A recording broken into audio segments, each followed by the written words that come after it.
Hi, boys and girls. It's Mrs. Stathis. I'm going to read Something Special for Me. It's about a girl who just couldn't quite decide what to get for her birthday. Our new chair has Coco on one arm now. It isn't brand new anymore, but Grandma and Mama and I still like to squeeze it together just like the day we first brought it home. That was when Aunt Ida, who lives upstairs, took this picture of us. We keep it on the shelf next to the big money jar and the picture of me when I was 1 month old.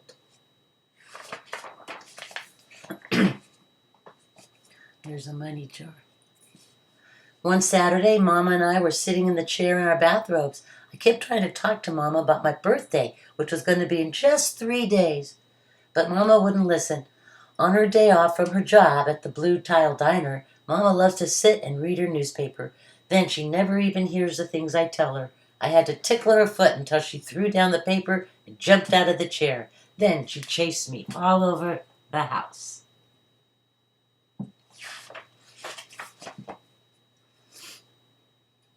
When she caught me, she held me up to the mirror. "Who's that kid who won't let her own mother enjoy her well-earned rest even on Saturday?" she said, making her mad face. I made my monster face. We made faces in the mirror till we laughed so much we had to pee. Then Mama hugged me tight. "You're much more fun than any newspaper," she said. Then we studied the money in the big jar. The jar is only partly full now, but one time Grandma and Mama and I saved up so much money that jar was full to the top. That was when we went shopping and bought a chair for my mother. There was some money left even after we paid for the chair.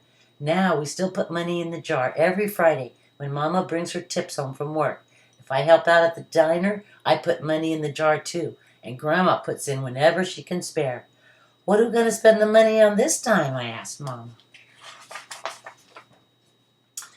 She lifted down the jar and dumped it and me right into the chair. She called my grandma over too. "Mother," she said, "it's going to be Rosa's birthday in 3 days. The chair was really for you and me. Don't you think it's Rosa's turn to get something special?" Grandma thought it was a wonderful idea. "Why don't you take Rosa downtown shopping? Whatever you buy will be from me too. And it will be from Aunt Ida and Uncle Sandy too. Whenever they get their pay, they drop money in our jar," I said.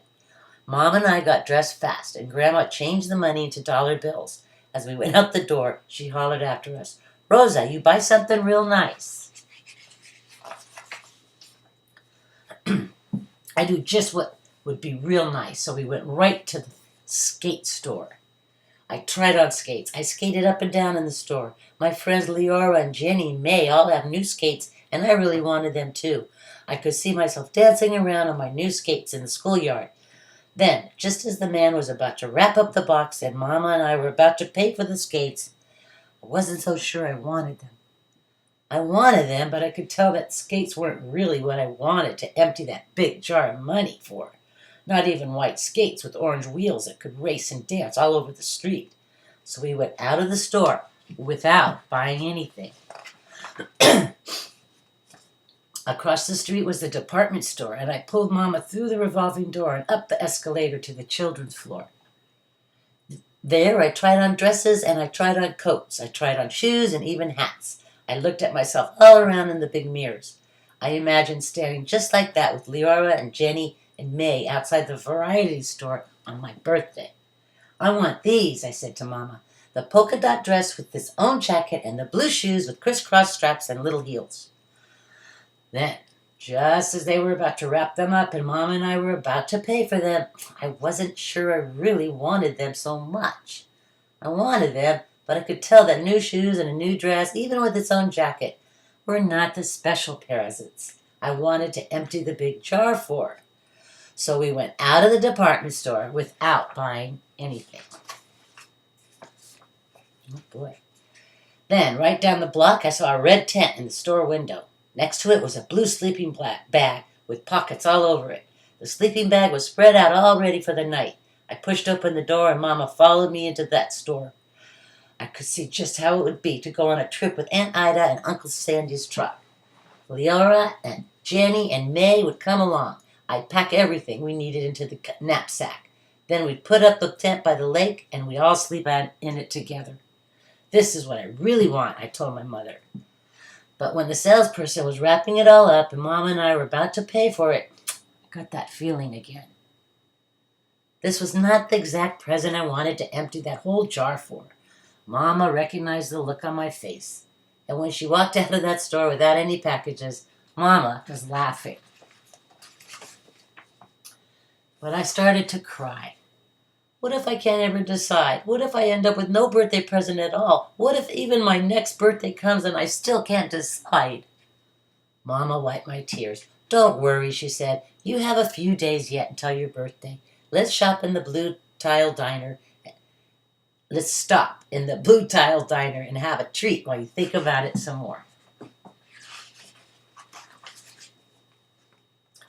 Josephine, who's the owner, brought us our pie and ice cream herself. She played my favorite songs on the jukebox, too. For an early birthday, she said. Many happy returns of the day. After that, I felt better. I was ready to look in more stores, but it had gotten too late. We could already see a star in the sky. Quick, Rosa, make a wish, my mama said. Starlight, star bright, first star I see tonight. I wish I may, I wish I might, have the wish I wish tonight. I whispered, but all that I could wish was that I would know what to wish for. And right after that is when I heard the music. We were standing near the corner and someone was standing under the lamppost playing an instrument. What is that? I asked my mother. An accordion, she told me. Your other grandma used to play one just like that. She played at concerts in the park and at weddings. I remember people used to say she could make even the chairs and tables dance.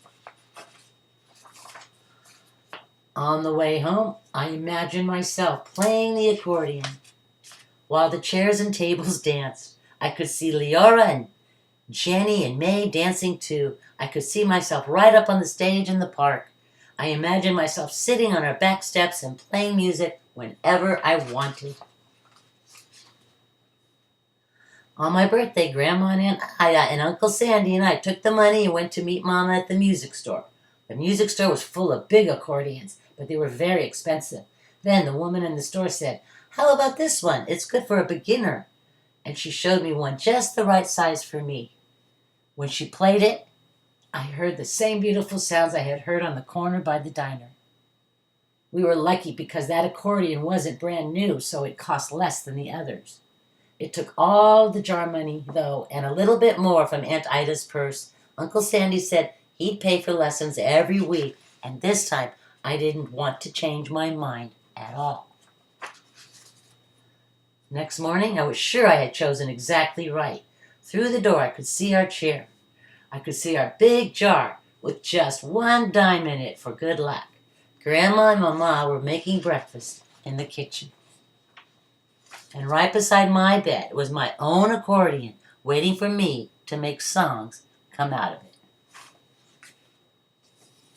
There you go. Bye-bye, boys and girls.